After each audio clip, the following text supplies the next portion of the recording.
A Newswatch 7 investigation trying to turn street racing into safe racing. Plus a message about meth from a convicted Omaha bank robber. You are watching KETV Channel 7 Omaha. More complete coverage. This is KETV Newswatch 7 at 10. Well, how many times have you seen crashes like this? It's the end result of a street race that's gone bad. Now, this one critically injured a man in Los Angeles last Friday night. Usually, the racers are teenagers, but not always. Tonight, we investigate, can street racing be safe racing? A drop of the arms, a squeal of the tires. Street racers like these in Des Moines have been around for years. And for just as long, they were up there for a while, but I don't think the law has been trying to catch them. Sergeant Dan Klimick with the Nebraska State Patrol works the night shift.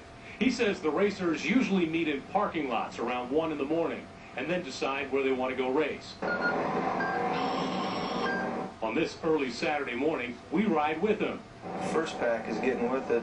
And it doesn't take long for him to spot a group of cars apparently heading out to race. We'll go by these and see if the ones in front of them scatter. They spot his cruiser, though, and split up. Klimick stops one of the cars to check an in-transit sticker. What you guys out doing tonight? Driving around. Just driving around? Cruising. No racing, right? Oh, no. Wouldn't think of it, right? Oh. Yeah. Street racing is illegal and it's wrong and there's no excuses for it, but yes, there are better ways to do it than others. David used to street race. He asked us not to use his last name. He says people don't realize that many racers are older, in their 30s, have careers and families, so they're more careful about what they're doing. They race in more secluded areas, and they practice. I took the car 180 in the rain and bring the car back into control. And you learn how to handle the car in certain situations, just like stunt drivers do the same thing.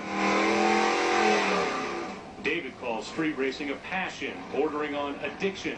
Now he feeds his addiction here.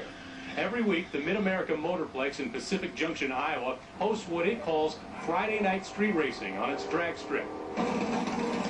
With the track in Scribner shutting down recently, it's the only place in the area for drivers to legally street race. I think it's a great service that we're doing for the community and keeping those kids from getting hurt, and gives the parents a little peace of mind that their kids do have a place to go and that we'll take care of them once they get here. It's just tragic because a lot of these accidents didn't have to happen. Sergeant Klimick would rather people do their racing there, so he won't come across more scenes like this.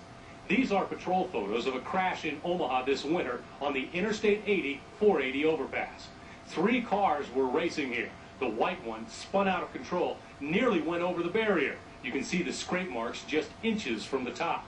If it had gone over, it's about a 30-foot drop to the interstate below. It's interesting to a certain segment of the population, and it's fun for them. I understand that.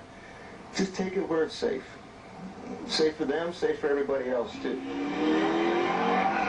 David says he doesn't race on city streets anymore because he has too much to lose. It's a message he wants younger street racers to get.